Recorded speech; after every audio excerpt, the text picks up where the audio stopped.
저녁이 되며 아침이 되니 하루가 지났다.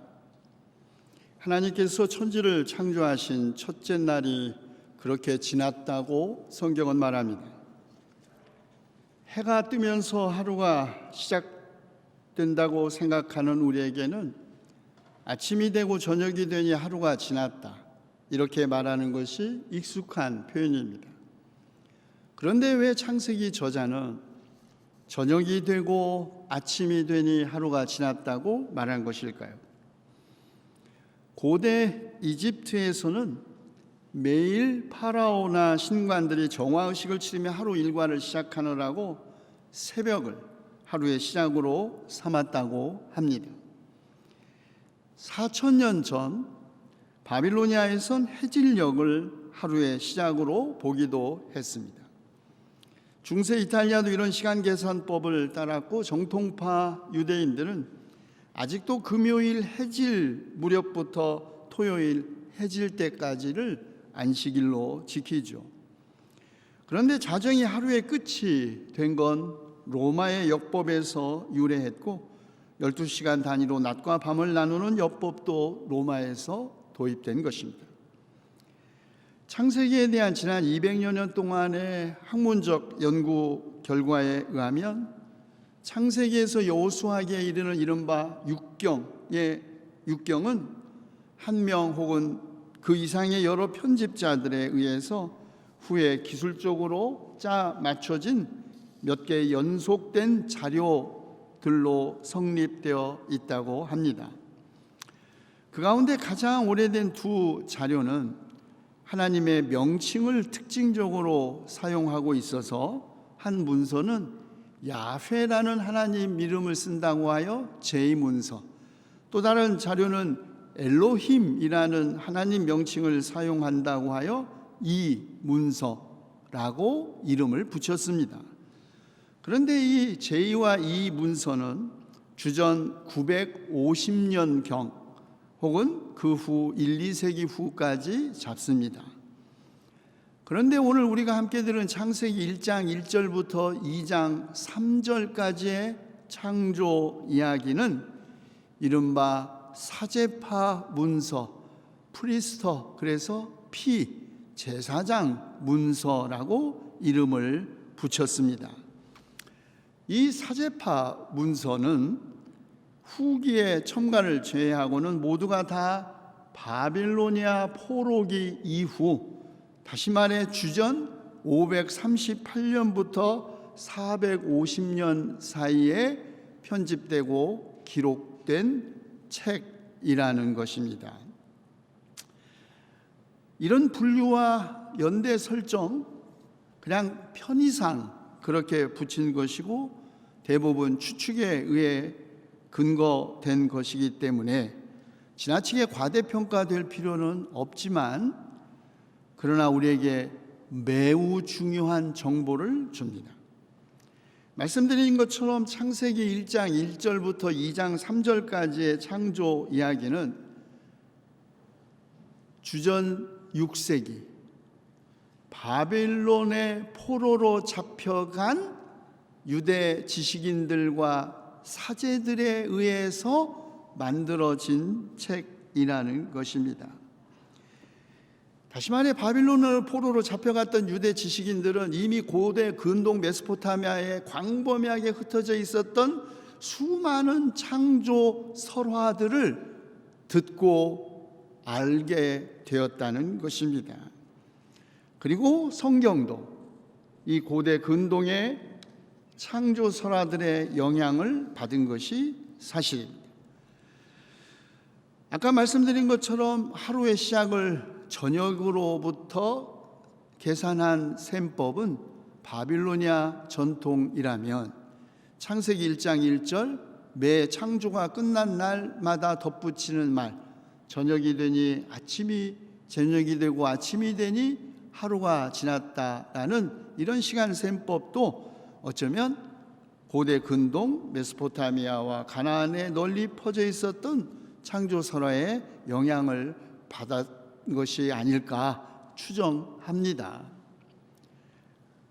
아무런 상관도 없어 보이는 이 지루한 설명이 왜 중요하냐면, 창세기 창조 이야기를 쓴 제사장 집단이 그러면 왜 창세기를 쓸 수밖에 없었는가, 그 이유를 규명하기 위한 것입니다. 그리고 성경의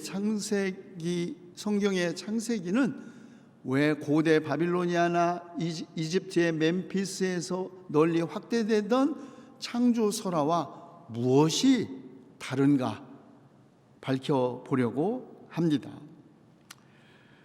바빌로니아 창조 설화에 의하면 마루둑이라는 창조신이 또 다른 신 티아마트를 살해하고 그 시체를 갈갈이 찢어 한 조각으로는 하늘, 한 조각으로는 땅을 만들고 기후와 물과 지리적 지형을 만든다고 합니다.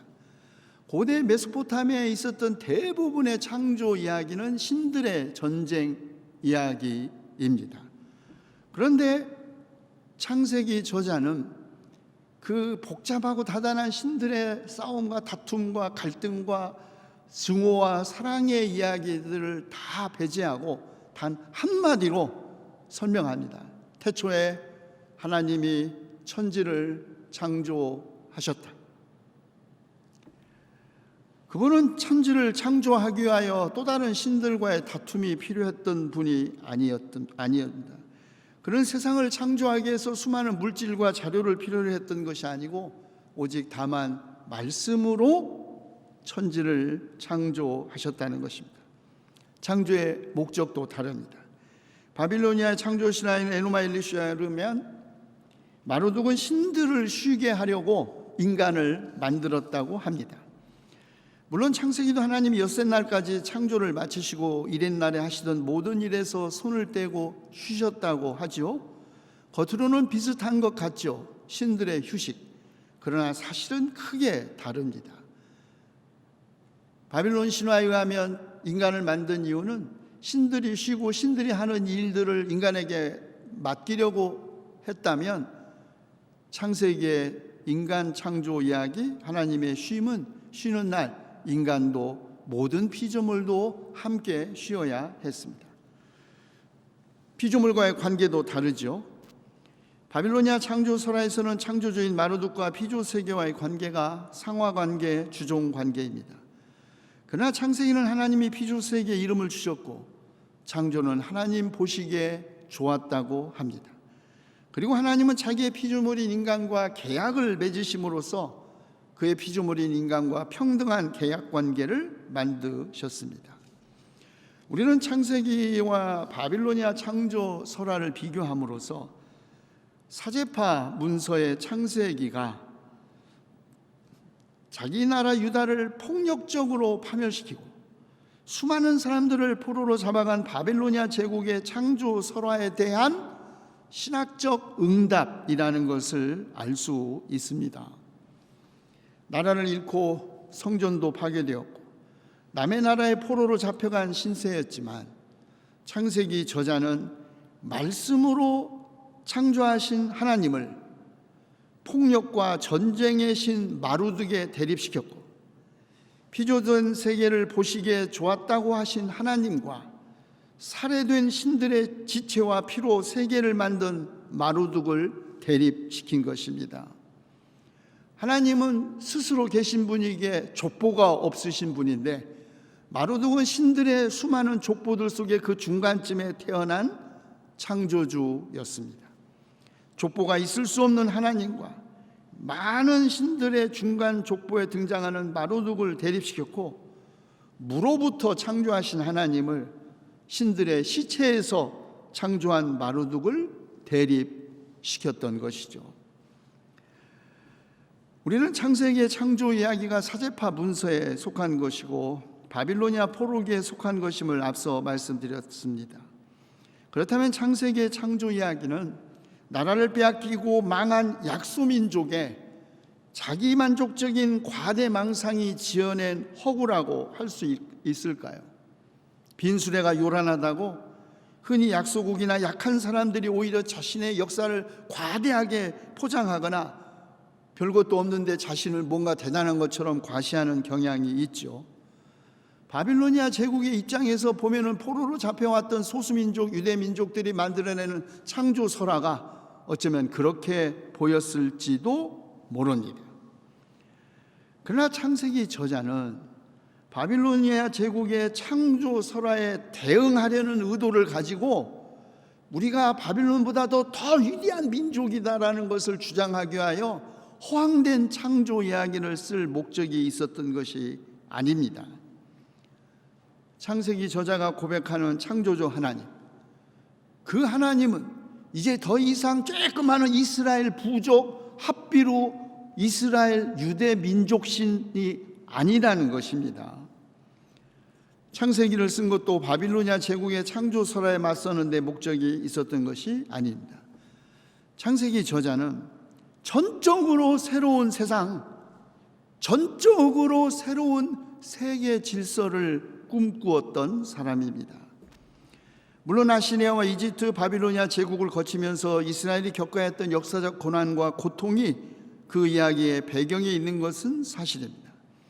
그러나 창세기 저자는 자기 나라 역사의 가장 어두운 시기에, 포로기, 가장 혼란스러운 곳에서 바빌로니아 유배지, 새로운 세상을 꿈꾸면서 창세기를 기록했던 것입니다. 창세기 저자가 꿈꾼 세상, 이스라엘이 또 다른 제국이 되는 그런 세상이 아니었습니다. 창세기 저자는 하나님의 창조에서 인류가 지향해야 할 새로운 세계, 아니 가장 오래된 미래를 창세기를 통하여 보여주려고 했던 것입니다. 그 오래된 미래는 어떤 세상입니까? 혼돈과 공허, 어둠이 지배하는 땅에 빛이 비추고 계절의 바른 순환에 따라 열매를 맺고 천체는 질서 있게 운행되고 하나님의 형상대로 창조된 인간의 존엄함이 존중받는 세상입니다. 그런 의미에서 창세기는 태초 역사의 원인에 대한 이야기이자 동시에 종말 역사의 목적에 대한 이야기입니다. 창세기는 새로운 세상을 꿈꾸는 이들이 그런 새로운 세상에 대한 상상력을 길어올리는 영원한 원천이자 어둠 밤의 방향을 알려주는 북극성과 같다고 하겠습니다. 그래서 그랬을까요? 창세기 저자는 하루를 저녁에 시작하여 아침에 끝나는 것으로 이해합니다. 창세기 저자는 하나님이 천지를 창조하실 때 땅이 혼돈하고 공허하며 어둠이 깊음 위에 있고 하나님의 영은 물 위에 움직이고 계셨다고 합니다. 혼돈과 공허와 어둠의 심연, 두려움을 일으키는 폭풍이 빛이 생기기 전에 있었다는 것입니다. 모든 시작은 어렵다. 알러 암팡이 슈베어라는 독일어 속담이 있습니다. 모든 일의 시작이 가지는 특성입니다.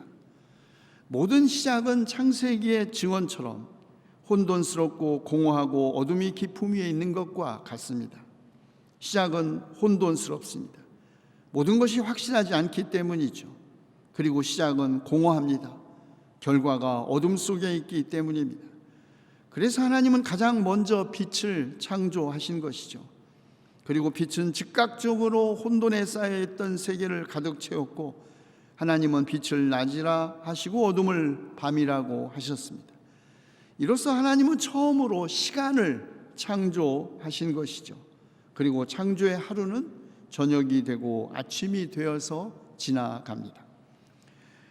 창세기 저자의 하루 셈법이 저녁에 시작되어 아침에 끝났다라는 것, 4,000년 전의 바빌로니아 전통을 단순하게 수용한 것일지도 모릅니다.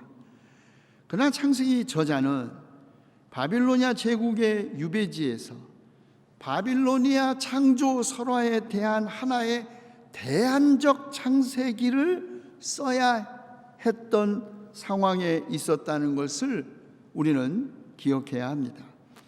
창세기 저자에게는 바빌로니아 제국의 폭력적 지배야말로 혼돈과 공허와 어둠의 깊음 그 자체였을 것입니다. 그래서 그는 저녁이 되고 아침이 되니 하루가 지났다고 함으로써 어둠으로 시작되어 빛으로 끝나는 시간관을, 황혼과 함께 시작되어 새벽으로 끝나는 그런 역사관을 제시한 것입니다. 어찌 하루의 셈법만 그렇겠습니까? 사실 인류의 역사는 우주의 발생도 그렇지만 어둠에서 시작되었죠. 하나님은 혼돈하고 공허하고 깊은 어둠 속에 있는 세계를 빛과 질서와 조화가 지배하는 세계, 보시기에 좋았다고 즐거워하신 그런 세계를 만드신 것입니다. 그러므로 창조 신앙은 혼돈과 공허와 어둠으로 시작되는 모든 상황에서, 그것이 우리의 개인적 삶에서거나 인류의 역사에서건 빛을 희망할 수 있는 힘의 원천이 되는 것입니다. 혼돈과 공허와 깊은 어둠, 출애굽 후에 이스라엘 백성의 40년 광야 생활과 세례자 요한이 죄를 용서받게 하는 회개의 세례를 선포했던 광야를 연상시킵니다. 광야는 황폐하고 척박할 뿐만 아니라 인적이 없고 위험한 야생 동물들이 출몰하는 곳이죠. 광야는 하나님께서 약속의 땅으로 자기 백성을 인도하기 위해 40년 동안을 준비시킨 것을 우리에게 기억하게 합니다. 세례자 요한도 광야에서 회개와 세례를 선포함으로써 어둠 속에서 빛을 찾고 혼돈 속에서 질서를 찾는 사람들, 고통스러운 과거와 불확실한 미래 사이 그 틈새에 끼어 있는 사람들에게 길을 제시하고 있습니다. 세례자 요한이 세례를 베푼 곳은 요단강이었습니다. 요한이 세례 장소로 요단강을 선택한 것은 매우 상징적인 행동이었습니다. 정결 예식을 위해서는 물론 세례를 베풀기 위해서는 물이 필요했겠죠. 그냥 물이 있는 곳 어디에서나 하면 됩니다. 그런데 세례 요한은 의도적으로 요단강에서 세례를 베풀었던 것입니다. 그것은 요단강이 광야와 약속의 땅 사이에 있는 그 사이를 흐르는 강이기 때문이었습니다. 세례는 물속에 온 몸을 담금으로써 단지 정결만이 아니라 죽음을 경험하는 것이었습니다. 죄로 물든 옛사람을 버리고 새로운 인간으로 다시 태어나는 상징 행위이죠. 죽음에서 생명으로 옮겨진 것을 의미합니다. 세례자 요한은 하나님 나라의 경계선에 있는 일종의 증인으로서 지금 시작되었으나 아직 완성되지 않은 하나님 나라로 사람들을 초대하고 있는 것입니다. 그런데 예수님께서 그 갈릴리에서부터 그 먼 거리를 요단강까지 와서 세례를 받기 위하여 나타나신 것입니다. 예수께서 세례를 받으신 후 물속에서 막 올라오시는데 하늘이 갈라지고 성령이 비둘기같이 자기에게 내려오는 것을 보셨고, 너는 내 사랑하는 아들이다, 내가 너를 좋아한다는 소리가 하늘로부터 났다고 합니다. 우리 세번역 성경은 하늘이 갈라지고 라고 번역했으나 본래의 헬라어는 찢어지다 라는 뜻입니다. 여러분, 갈라지다 라는 것과 찢어지다 라는 것은 어마어마한 차이가 있습니다. 마태와 누가의 평행 본문들도 열다, 하늘이 열리고 라고 이런 표현을 썼지만 마가는 매우 의도적으로 하늘이 찢어지고 성령이 비둘기처럼 내려왔다라고 표현한 것입니다. 누군가가 하늘문을 열어줬거나 혹은 천천히 갈라진 하늘 틈새로 내려온 것이 아니라 급격하게 강압적으로 찢어졌다라는 표현 아니겠습니까? 정교회는 이 찢어지고라는 표현을 강조하고 매우 중요하게 생각합니다. 예수께서 세례를 받으시고 물에서 올라오실 때 하늘이 찢어진 것처럼 예수께서 목숨을 거두시기 직전에 예루살렘 성전의 지성소와 그리고 평민들이 들어오는 것을 가로막고 있던 휘장도 찢어졌습니다. 갈바르트는 이 사건을 하나님이 하늘 높은 곳에 숨어 계시기를 원하지 않으시고 우리 유한한 피조물에 의해 눈에 보이고 귀로 들려지기 위하여 이 땅의 가장 낮은 곳까지 오신 놀라운 사건으로 해석합니다. 예수님의 죽음, 하나님과 인간, 성과 속을 가르는 그 모든 휘장과 장벽을 찢어버린 것이죠. 그렇게 성령은 하늘을 찢고 예수님에게 내려오셨고, 이로써 예수님은 하나님께서 사랑하는 아들이 되셨고 그를 믿는 자들 모두 세례와 함께 성령을 받게 된 것입니다. 그리고 성령을 받은 그리스도인들은 방언과 예언을 했죠. 방언은 외국어를 말할 수 있는 능력으로서 전도와 선교를 위한 은사였다면, 예언은 미래 예측이 아니라 현실을 올바르게 보고 대안을 제시하는 능력의 은사입니다. 지금 오늘 우리가 살고 있는 이 현실은 마치 최초의 창조 때와 마찬가지로 땅은 혼돈하고 공허하고 어둠이 깊음 위에 있는 것 같습니다. 저녁이 시작된 것이죠. 코비드19의 세계적 대유행 일상이 되었고, 장기적인 경기 침체는 사회적 양극화와 경제적 불평등을 더욱 심화시킬 것이 분명합니다. 입양한 지 16개월 된 딸 정인이의 학대 살인 사건도 충격이었지만 그 양부모 모두 다 목사의 자녀들이랐던 사실은 더욱 충격적입니다. 도덕적으로도 인류의 전역이 시작되었습니다. 민주주의는 퇴보하고 기후위기의 충격도 우리들의 습관과 관습을 결코 이기지 못하는 것 같습니다. 새로운 세상 어디쯤 오고 있는 것일까요? 우리의 희망 어디에 있는 것일까요? 마가복음서 저자는 하늘을 찢고 내려오시는 비둘기 같은 성령의 임재와 함께 새로운 시대가 시작될 것이라고 합니다. 마가가 성령을 비둘기에 빗댄 것은 태초의 창조에서 혼돈과 공허와 깊은 어둠이 지배하는 물 위에 수면 위로 움직이는 하나님의 영, 그것이 마치 새가 움직이는 것처럼 표현한 것과 관계된 것입니다. 그런데 저는 독수리 같은 성령 이렇게 표현할 수도 있겠죠. 우리는 보통 비둘기를 희망, 평화의 상징, 그래서 성령을 그 평화의 상징에서 비둘기로 했겠다, 이렇게 흔히들 생각하죠. 창세기나 혹은 초대교회 복음서를 썼던 저자 시대에도 비둘기가 평화를 상징했을까요? 저는 성령을 비둘기에 빗댄 것은 노아의 홍수와 관계된 것이라고 생각합니다. 여러분, 40일 동안 홍수가 내려 더 이상 정박할 곳이 없는 방주 속에서 노아가 처음에는 까마귀를 내보냅니다. 까마귀를 내보낸 건 바빌로니아의 창조설화에도 같은 이야기가 있어요. 근데 까마귀가 돌아다니다 돌아오죠. 앉을 곳이 없으니. 그 다음에 두 번째, 세 번째 보내는 새가 비둘기입니다.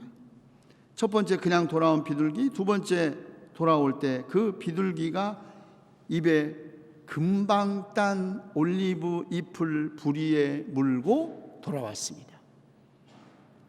금방 딴 올리브 잎. 첫 번째 창조의 심판과 파괴 후 하나님의 두 번째 창조가 금방 딴 올리브 잎을 부리에 물고 돌아온 비둘기에 의해 확인된 것이죠. 죽음이 끝나고 이제 생명이 시작된 것입니다. 노아에게 두 번째 창조의 시작을 확인해 준 비둘기처럼 비둘기 같은 성령도 예수 그리스도와 함께 시작된 새로운 창조를 그리스도인들에게 확인해 주는 표징입니다. 그러므로 예수 그리스도의 이름으로 세례를 받은 그리스도인들은 이미 성령을 받았고 하늘을 가르고 내려오신 성령을 힘입어 방언과 예언의 은사를 받아 오늘 우리가 살고 있는 세상의 현실을 올바르게 보고 새로운 세상, 하나님 보시기에 좋은 세계를 만들 과제를 가지고 있는 것입니다. 왜냐하면 지금 우리가 살고 있는 이 세상은 이미 저녁이 되었으나 아직 아침이 오지 않은 까닭입니다. 기도합시다. 우리의 영혼이 주님을 기다림이 파수꾼이 아침을 기다림보다 더 간절하니 인자하시며 우리를 모든 죄에서 속량하시는 주님, 우리에게 성령을 보내셔 우리가 이 세상의 어둠을 내쫓고 새벽을 깨울 수 있게 하시옵소서. 우리 주 예수 그리스도의 이름으로 기도하옵나이다. 아멘.